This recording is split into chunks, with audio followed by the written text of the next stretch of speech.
Hello बच्चों, आज मैं आप लोगों को क्लास 8 की जो आपके पास लेटेस्ट एडिशन की आर डी शर्मा की बुक है ना, उसमें हमने अपना चैप्टर नंबर 18 मेंसुरेशन स्टार्ट कर रखा है, जो कि आपके पास एनसीईआरटी में चैप्टर नंबर 9 है ना। तो इसमें हमने क्वेश्चन नंबर 15 तक कंप्लीट कर लिए थे लास्ट क्लास में एक्सरसाइज 18.1 के। चलिए क्वेश्चन 16 से स्टार्ट करते हैं। यहाँ पर आपसे कह रहे हैं find the area of the field in the form of a rhombus if the length of each side be 14 and altitude is 60। आपको एरिया ऑफ फील्ड निकालना है और वो फील्ड रोम्बस की शेप का है। तो रोम्बस का एरिया तो होता क्या है, बेस इंटू में हाइट।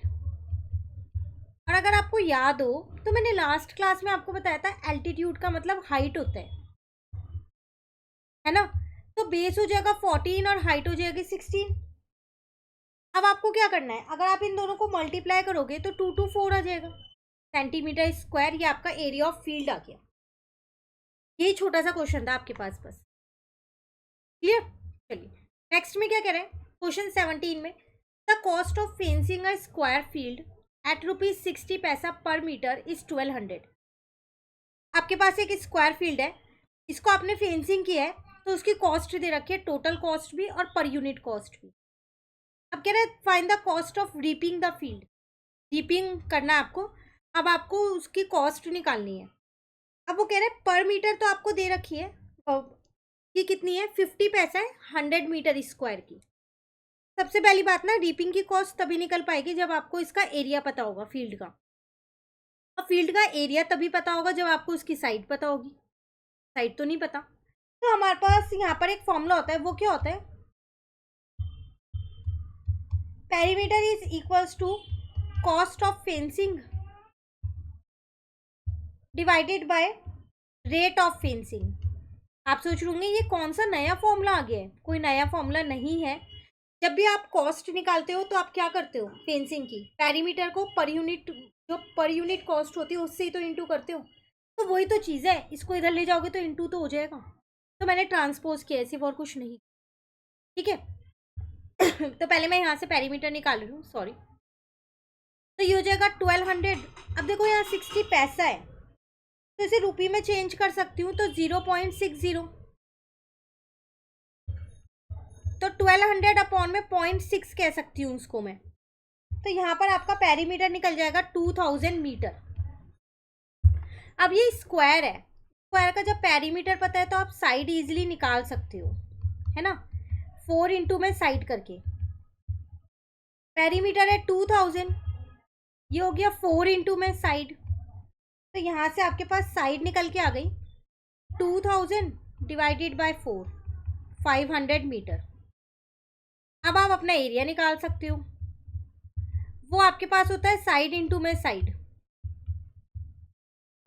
तो 500 इंटू में 500 हो जाएगा, तो ये आ जाएगा 25 और 4 जीरोज ऐसी हैं मीटर स्क्वायर। अब कॉस्ट ऑफ रिपिंग इजीली निकल जाएगा।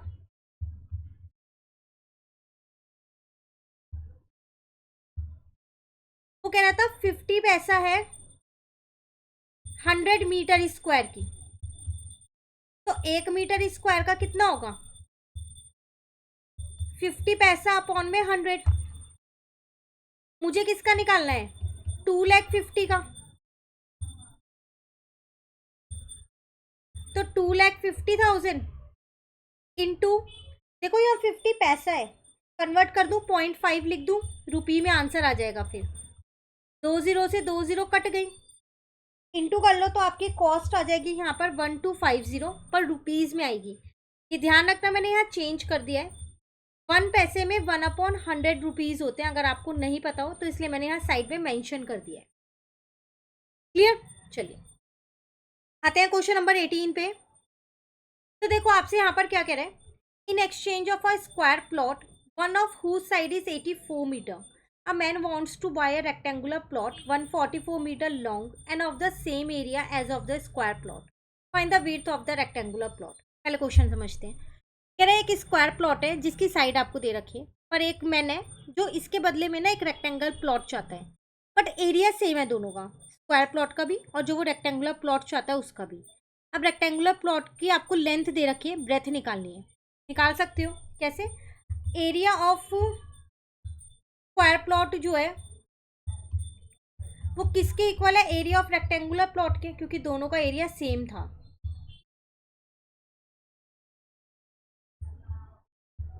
तो इसका फॉर्मूला होता है साइड मल्टीप्लाई साइड, इसका फॉर्मूला होता है एल इंटू बी। तो 84 इंटू 84, एल हो गया 144, बी नहीं पता, फाइंड करना है। तो 84 इंटू 84 डिवाइडेड बाई 144, ठीक है ना। अब कैलकुलेशन कर लो यहाँ पर। पहले मैं क्या करती हूँ, डायरेक्ट मैंने 12 से डिवाइड किया, क्यों? क्योंकि ये 12 का स्क्वायर होता है। आपने स्क्वायर एंड स्क्वायर रूट वाले चैप्टर में किया है, तो मैंने दोनों को डिवाइड कर दिया। अब ये 12 से ये भी कट ही रहा है, यहाँ पर बी ऐसी है, तो लो आपका बी निकल गया 49 मीटर। तो विड्थ आपके पास आ गई उस रेक्टेंगुलर प्लॉट की, कितनी आ गई? 49 मीटर। क्लियर हो गया क्वेश्चन 18। चलिए अब आते हैं क्वेश्चन 19 पे। इस क्वेश्चन में आपसे क्या कह रहा है? अगेन रोम्बस का क्वेश्चन है। The area of rhombus is 84 metre square if its perimeter is 40, find its altitude. अब यहाँ एल्टीट्यूड निकालना है, पेरीमीटर की वो बात कर रहे हैं, एरिया आपको क्वेश्चन में गिवन है, तो मैंने यहाँ लिख दिया पहले एरिया 84 मीटर स्क्वायर है,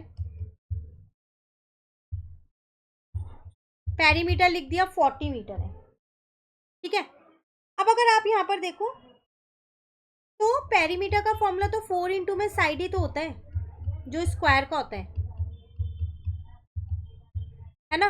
तो पेरीमीटर की जगह 40 लिख दिया मैंने, और यहाँ से मेरे पास साइड निकल के आ गई कितनी? 10 मीटर। अब एरिया क्या होता है इसका? बेस इंटू में एल्टीट्यूड। एरिया आपके पास 84 है, बेस 10, क्योंकि उसकी सारी साइड सेम होती है। एल्टीट्यूड ऐसी है, तो एल्टीट्यूड कितना आ जाएगा? 84 डिवाइडेड बाय 10, 8.4 मीटर। क्लियर? यह क्वेश्चन नंबर 19 आपके पास। अब नेक्स्ट क्वेश्चन 20 है हमारे पास। A garden is in the form of a rhombus whose side is 30 metre and corresponding altitude is 16 metre. कह रहा है एक गार्डन है जो रोम्बस की शेप का है, जिसकी साइड और एल्टीट्यूड दे रखा है। Find the cost of levelling the garden at the rate of ₹2 per metre square. तो आपको लेवलिंग की कॉस्ट बतानी है।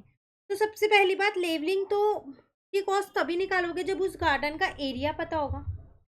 तो पहले हम क्या करते हैं, एरिया ऑफ गार्डन निकालते हैं, जो हमारे पास होगा यहाँ पर बेस इंटू में एल्टीट्यूड, क्योंकि वो रोम्बस की शेप का है इसीलिए, ठीक है।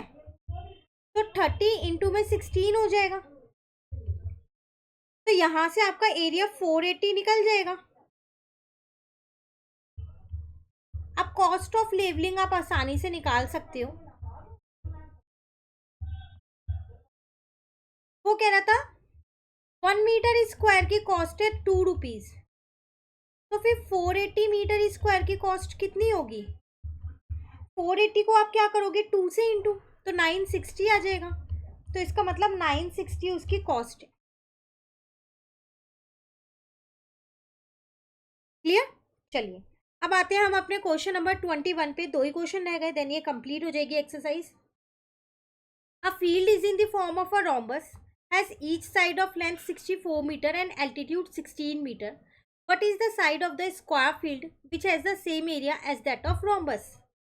कह रहा है एक फील्ड है जो रोम्बस की शेप का है, ठीक है, उसकी साइड और एल्टीट्यूड दे रखा है।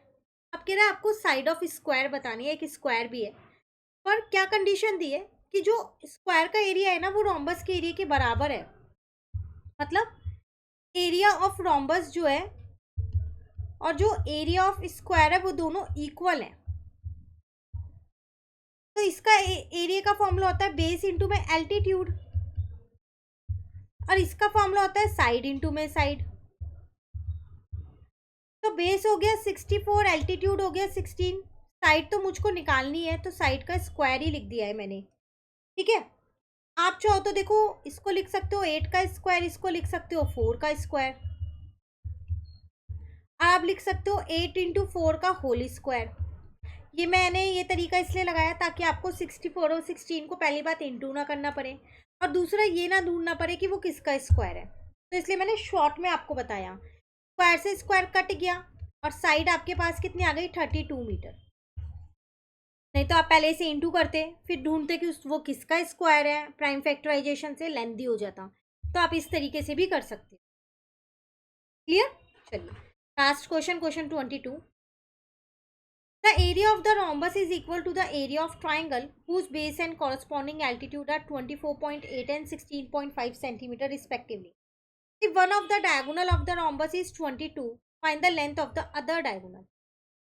यहाँ पर आपसे क्या कह रहा है कि जो एरिया है रोम्बस का वो किसके इक्वल है, एरिया ऑफ ट्राइंगल के। एरिया ऑफ ट्राइंगल का बेस और एल्टीट्यूड दे रखा है। तो सबसे पहली बात, एरिया ऑफ ट्राइंगल निकालेंगे कैसे? वो होता है हाफ बेस इंटू में हाइट। हाफ बेस मुझे दे रखा है 16.5, हाइट है 24.8। चाहो तो पॉइंट हटा के नीचे 10 लिख सकते हो। तो ये हो जाएगा 165 इंटू में 248 डिवाइडेड बाय 2 इंटू में 100। ठीक है ना? तो 165 को आप 248 से इंटू करोगे तो 40920 आएगा, डिवाइडेड बाय 2 इंटू में 100। 0 से 0 कट गया। ठीक है, अब 4092 को आप 2 से डिवाइड कर सकते हो, तो 2046। तो आपका एरिया आ गया 204.6 सेंटीमीटर स्क्वायर। अब आपको एरिया ऑफ रोम्बस कह रहा था, इसके इक्वल है ट्राइंगल के। तो फिर तो एरिया ऑफ रोम्बस मेरे पास होता है हाफ इंटू में D1 इंटू D2। तो ये तो 204.6 हो गया। एक D1 दे रखा है 22, दूसरा मुझे फाइंड ही करना है क्वेश्चन के अंदर। तो इसको इससे काट दिया, 11 आ गया। तो D2 आ गया 204.6 डिवाइडेड बाय 11। ठीक है ना? तो आपका D2 आ गया 18.6 सेंटीमीटर। क्लियर?